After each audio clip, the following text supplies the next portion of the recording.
Сиздерге Москвадан кирди чыкты кызматын көрсөткөн тажрыйбалуу айдоочуларды сунуштайбыз. Жолго чыгарда документти чорнойдон текшерип, баарын бүтүрөбүз. Өзүбүз бес пересадка алып келип чыгабыз.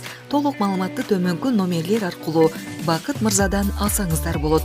8964 655 35 90 8977 852 00 81 24 саат байланыштабыз.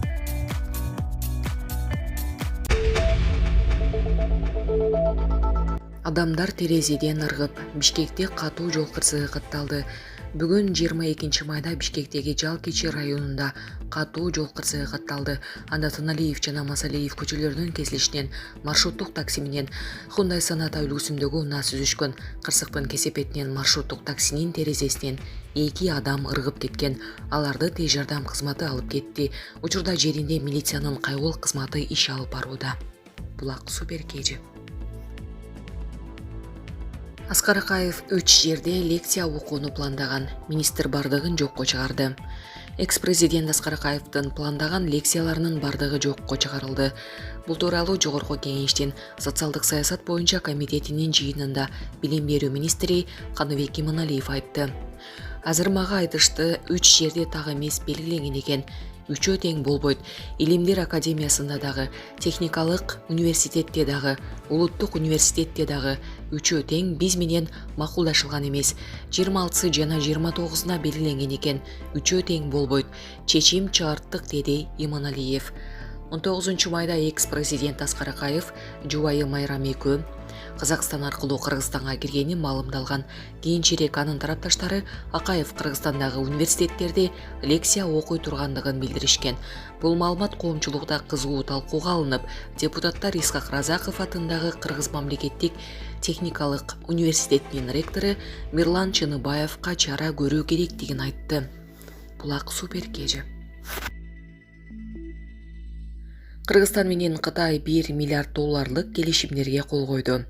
Президент Садыр Жапаровдун 17-20 майда Кытайга болгон мамлекеттик сапарынын жыйынтыгында 1 миллиард доллардан ашык суммадагы келишимдерге кол коюлду. Бул тууралуу президенттин басма сөз кызматы билдирди. Кол коюлган документтер China Power International Development Limited компаниясы менен Ысык Көл облусунда 1000 мегаваттык күн электр станциясын куруу жөнүндө инвестициялык макулдашуу 800 миллион евро. Айыл чарба министрлиги менен Hebei Baidu Ця жоопкерчилиги чектелген компаниясынын ортосундагы жер семирткич чыгаруучу заводдун курулуш долбоорун ишке ашыруу боюнча инвестициялык макулдашуу 260 миллион доллар. Энергетика министрлиги менен Universal Energy Co Ltd компаниясынын ортосундагы өз ара түшүнүшүү жөнүндө меморандум 100 миллион доллар. Маданият, маалымат, спорт жана жаштар саясаты министрлиги менен Шанхи Тайхан Шеңдиан Film Company Ltd ортосундагы Жибек жолунун алыскы шамалы биргелешкен сериалын тартуу долбоору жөнүндө макулдашуу 38 миллион доллар. Маданият, маалымат, спорт жана жаштар саясаты министрлиги менен Бейжиң Жонгуй Бои Култи Медиако ортосундагы Бишкек сүйүүсү биргелешкен сериалын тартуу долбоору жөнүндө макулдашуу 25 миллион доллар. Мындан тышкары төмөнкү келишимдер боюнча каражаттын суммасы такталып жатат. Энергетика министрлиги менен ТВА компаниясынын ортосундагы Кыргызстандан Кытайга электр энергиясын экспорттоо боюнча кызматташуу ниети жөнүндө макулдашуу.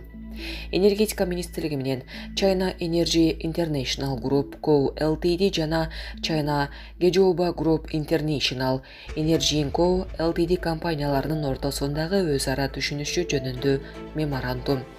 Ушулардын медиасы менен Hunan Junhing Environmental Protection Co Ltd компаниясынын ортосунда таштандыларды өрттөөчү завод куруу долбоору боюнча өз ара түшүнүшүү жөнүндө меморандум.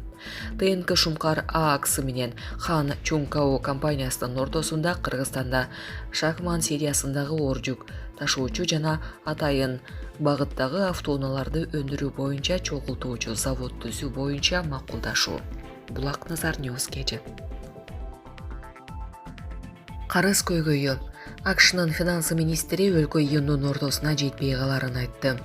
Эгерде Америка бийлиги мамлекеттик карыздын чегин жогорулатуу боюнча маселени чечпесе, АКШ төлөмдөрүн эң көп дегенде июндун аягына чейин гана түгө алат. Бул тууралуу АКШнын финансы министри Жанет Йеллен NBC телеканалынын эфиринде айтканын РИА Новости жазды. Менин баа мындай: 15-июнга чейин жетсек болот. Бардык эсептерибизди төлөө мүмкүнчүлүгүбүз төмөн деген ал. Андыктан өкмөт 1-июнга кризистик кырдаалдан чыга турган жол табышы керек. Еленин айтымында бул өтө эле чукул мөөнөт болуп калды. Атка минер 15-июндан кийин олуттуу салык төлөмдөрү күтүп жаткандыгын, бирок АКШда бул мөөнөткө чейин жеткенге мүмкүнчүлүктүн болушу күмөн экенин айткан.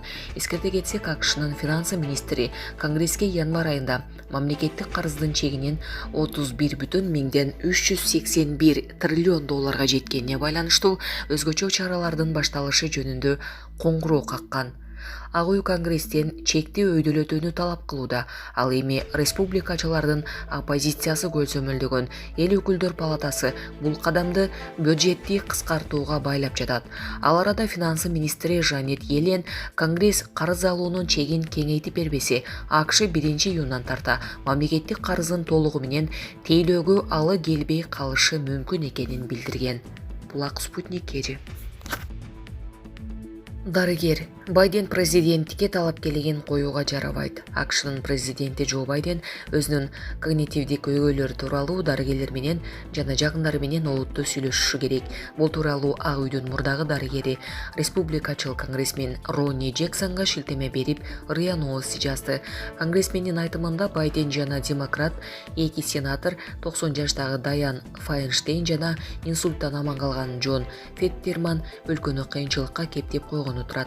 Чындыгында бул саясатчылар саламаттыгына байланыштуу өз ишин аткарууга жөнөмсүз. Улуттук коопсуздук коркунучта. Алар дарыгерлер жана үй бүлөлөрү менен отуруп олуттуу сүйлөшүүлөрү керек, деди Джексон. Республикалык партиянын өкүлдөрү Байденге психикалык тесттен өтүшүн же 2024-жылдагы президенттик шайлоодон баш тартуусун талап кылып кат жазышкан. Кат Джексон тарабынан демилгеленген жана 61 республикачы кол койгон. Алардын айтымында Байден президент болгондон бери ага окшош өтүнүчтөр менен 3 кат жөнөтүлгөн, бирок Ак үй аларга көңүл бурган эмес. Учурда 80 жаштагы Джо Байден АКШнын тарыхындагы эң кары президент болуп калды. Ал дайыма ыңгайсыз кырдаалдарга туш болуп келет. Булак Назар Ньюс Кежи.